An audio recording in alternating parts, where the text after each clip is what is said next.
감사합니다. 우리 서로 축복합시다. 사랑하고 축복합니다. 오늘 성경의 말씀 누가복음 20장과 21장의 말씀 읽었습니다. 우리 20장 1절 말씀 한번 읽어봅시다. 20장 1절 시작. 하루는 예수께서 성전에서 백성을 가르치시며 복음을 전하실새 대제사장들과 서기관들과 장로들이 함께 가까이 와서 그랬어요. 예수님께서 지금 뭐 하고 계세요? 성전에서 백성들을 가르치셨어요.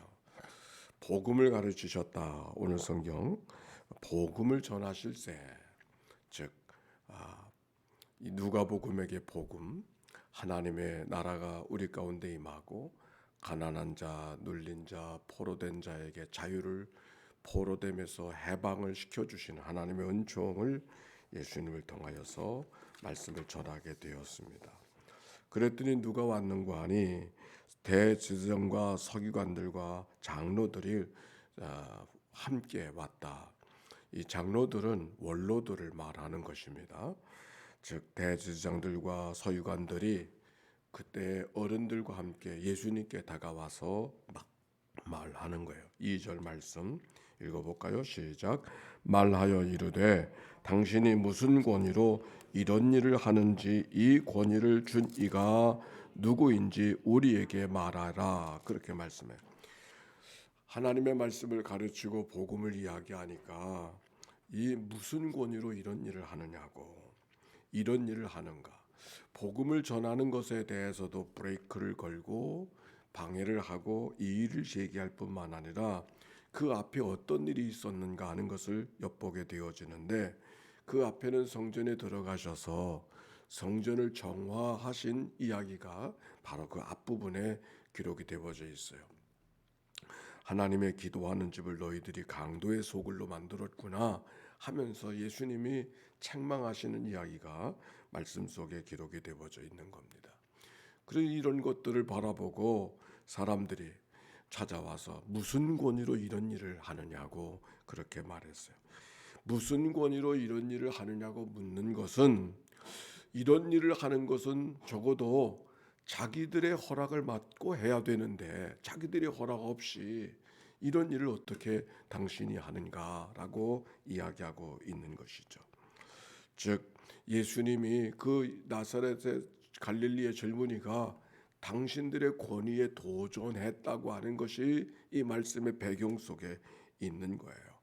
이 일이 큰 일이 되어져서 대제사장들과 서기관들과 원로들이, 백성의 지도자들이 예수를 죽이기로 했다 하는 말씀이 이어지는 것을 보게 됩니다. 그러니까 얼마나 심각하게 도전하고 있는가, 마치 죽일 듯이 달려들어서 예수님을 지금 도전하고 있는 것이죠.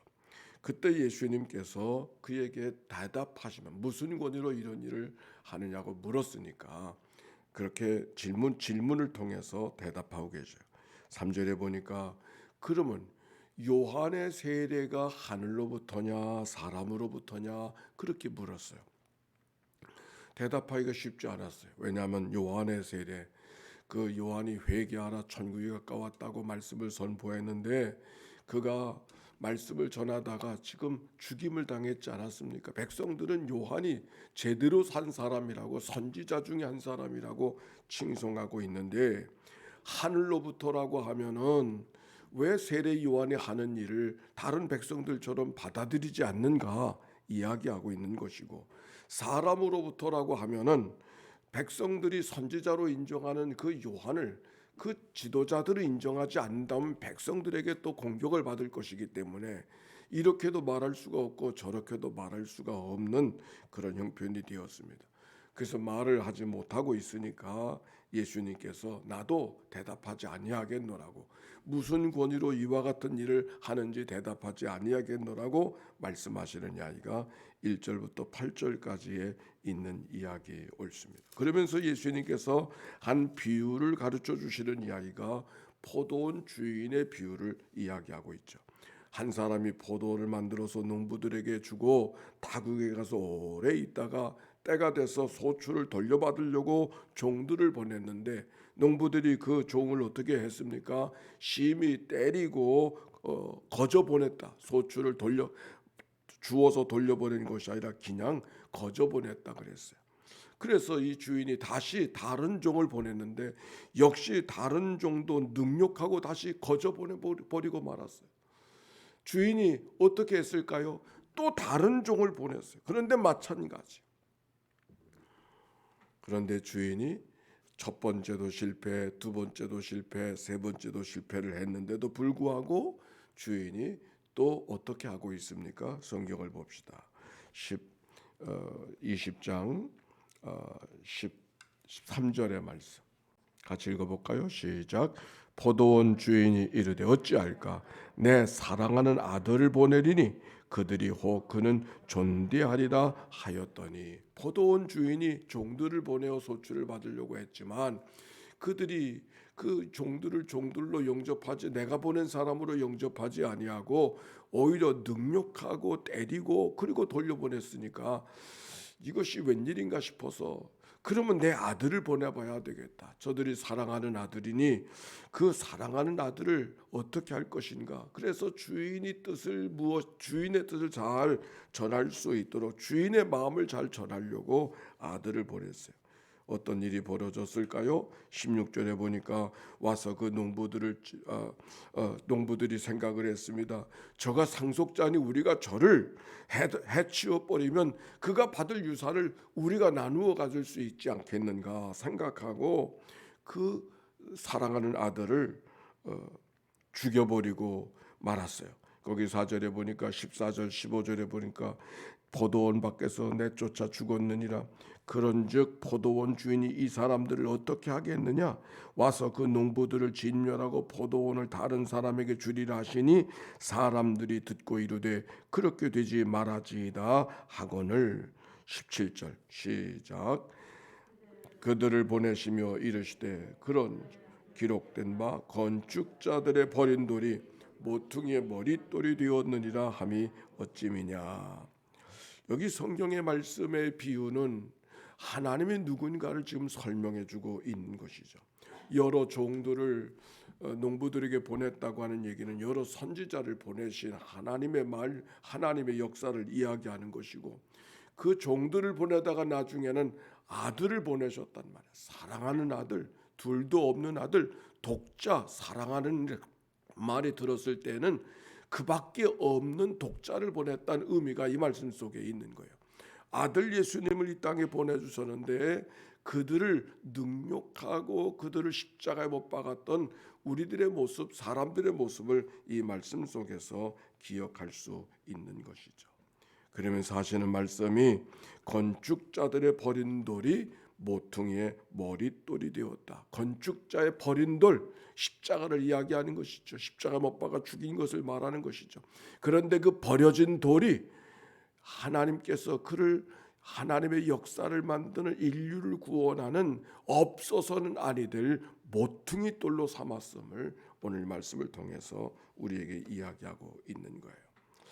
말씀을 드린 대로 오늘 이 비유의 이야기는 하나님이 어떤 분인가 하는 것을 설명하는 거예요. 사실 생각해 보면 이 말씀이 조금 비유가 이상하게 들어요. 아니, 첫 번째 종을 보내고 두 번째 보내보고 세 번째 종을 보내어서 목적은 목적한 데 이루지 않았다고 하면 어떻게 해야 될 거예요? 그런데 이 주인은 자기 아들을 보내요. 아들이 보내면은 저들이 잘 응답하지 않겠는가? 사랑하는 아들이기 때문에.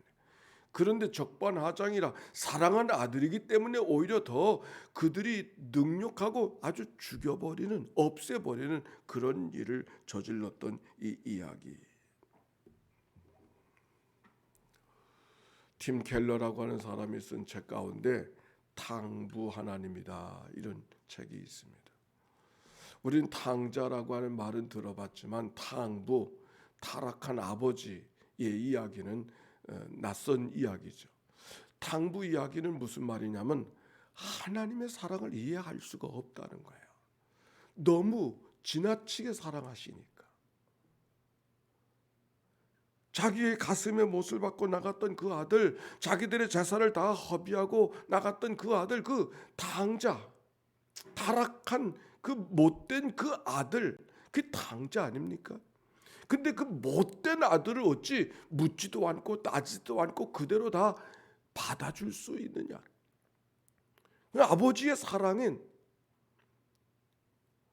우리가 생각하는 사랑보다 더 지나치게 사랑해 주셔서 뭔가 일반적인 사랑 같지 않은 그런 모습. 마치 예수님께서 저 예루살렘으로 입성하시는데 한 여인이 와서 나도 옥합을 깨워서 머리부터 부어드린 것 같은 거룩한 지나친 사랑을 베풀어 주는 것 같은 사랑을 누가? 하나님께서.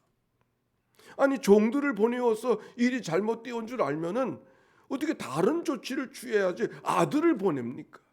근데 그럴 수 있는 분이 하나님이라고 하는 것이죠. 그럴 수 있는 분이 하나님.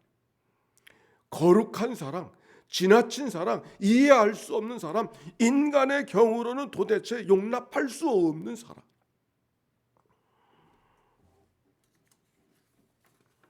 오늘 성경은 바로 그런 사랑을 갖고 우리를 만나 주시는 하나님의 이야기를 이 말씀 속에 찾아볼 수 있는 거예요.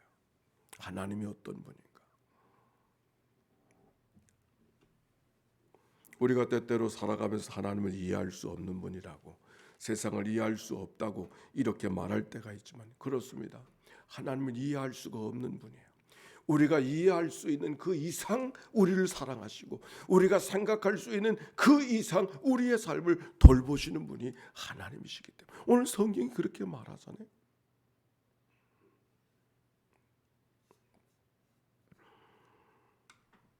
그 앞에 있는 말씀 속에 예수님께서 바리새인과 세리의 기도를 통해서 하나님이 어떤 분인가 하는 것을 이야기해 주고 있어요. 성전에서 기도하는데 바리새인은 성전에 올라가서 자랑스럽게 뽐내면서 어깨를 펴고 고개를 들고 큰 소리로 하나님 앞에 기도하고 있어요.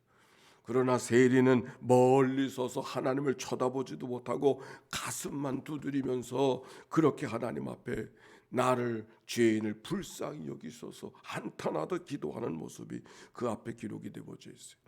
그런데 뜻밖에도 자랑할 것이 많은 바리새인의 기도를 하나님이 받지 아니하시고 기도할 말을 찾지 못했던 그 죄인, 세리 죄인, 누가 봐도 죄인으로 인정하고 있는 세리의 기도를 하나님께서 더 용납하시고 그를 칭찬해 주시는 이야기가 그 앞에 기록이 되어져 있는 것이죠. 바로 오늘 이 말씀 속에는 바리새인과 서기관들과 장로들이 원로들이 무슨 권위로 이런 일을 저지르냐고 자기들의 권위를 높이고 있었던 자기들의 권위가 자기들의 권위가 훼손됐다는 것에 대해서 이의를 제기하고 있지만은 그러나 진정한 권위 하나님께서는 누구를 더 귀하게 여겨주시는가 이 말씀 속에 담겨져 있는 것이죠. 권위라고 하는 것은 자기가 세운다고 해서 세워지는 것이 아니라 하나님을 높여드릴 때 세워지는 것이죠.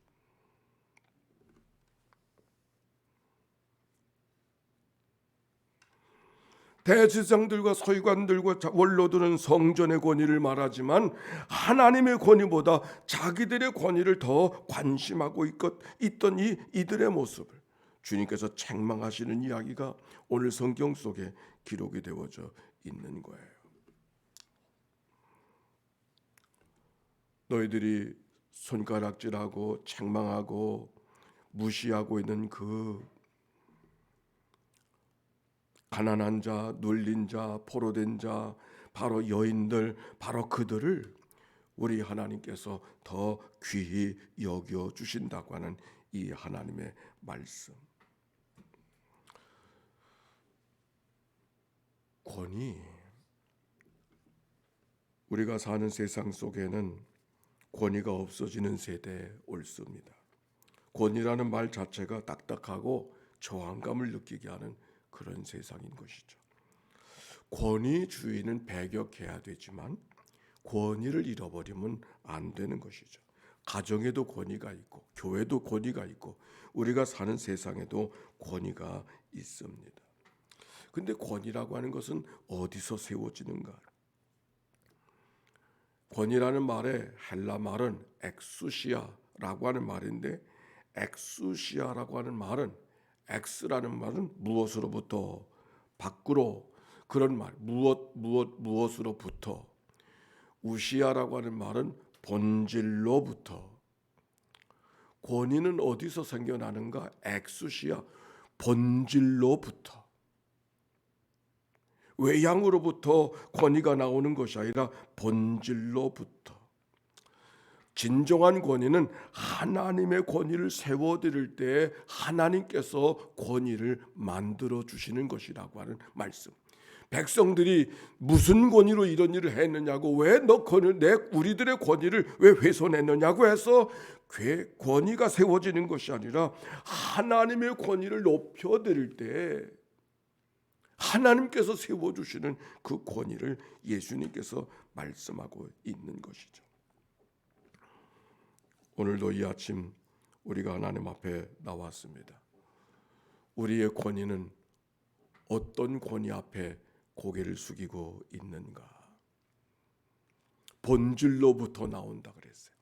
하나님의 교회가 어떤 교회일까? 하나님의 교회의 권위는 어디서부터? 건물을 대단하게 짓고 많은 사람들이 모이고 거기에 권위가 만들어지는 것이 아니라 우리가 어디에 집중하고 있는가? 하나님을 높여드리는 데 집중하는 하나님의 교회가 될 때 그 교회가 하나님의 권위가 함께하는 그런 교회가 될 수 있을 것입니다. 우리가 오늘도 이 아침에 말씀에 집중하고 기도하는 데 집중하고 하나님을 살아가는 데 집중할 수 있다고 하는 게 얼마나 다행인가. 왜? 권위는 거기에 있는 것이니까.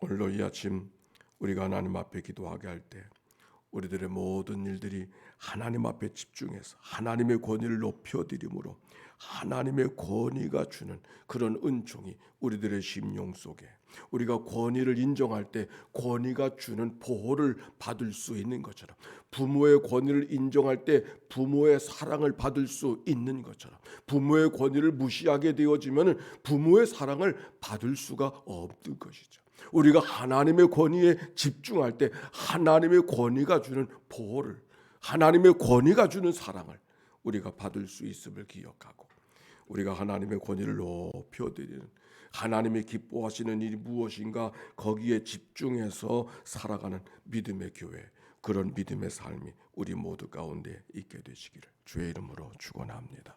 기도하십시다. 예수의 기도입니다. 하나님의 아들 우리 주 예수 그리스도여, 이 죄인을 불쌍히 여기소서. 하나님의 아들 우리 주 예수 그리스도여, 이 죄인을 불쌍히 여기소서. 하나님의 아들 우리 주 예수 그리스도여, 인천 연희교회를 주님 앞에 올려드리오니 저들을 불쌍히 여겨 주옵소서. 하나님의 아들 우리 주 예수 그리스도여, 모든 통독자들, 모든 낭독자들을 주님 앞에 올려드리오니 주여 저들을 긍휼히 여겨 주시옵소서. 하나님의 아들 우리 주 예수 그리스도여, 오늘도 특별한 기도 제목 갖고 나온 이들이 있는가요? 저들을 주님 앞에 올려드리오니 주여 저들을 긍휼히 여겨 주옵소서.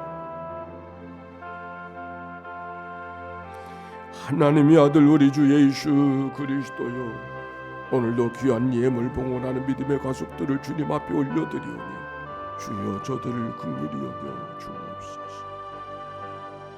하나님의 아들 우리 주 예수 그리스도여, 속회의 날 모든 속자님들을 주님 앞에 올려드리오니 주여 저들을 긍휼히 여겨 주옵소서.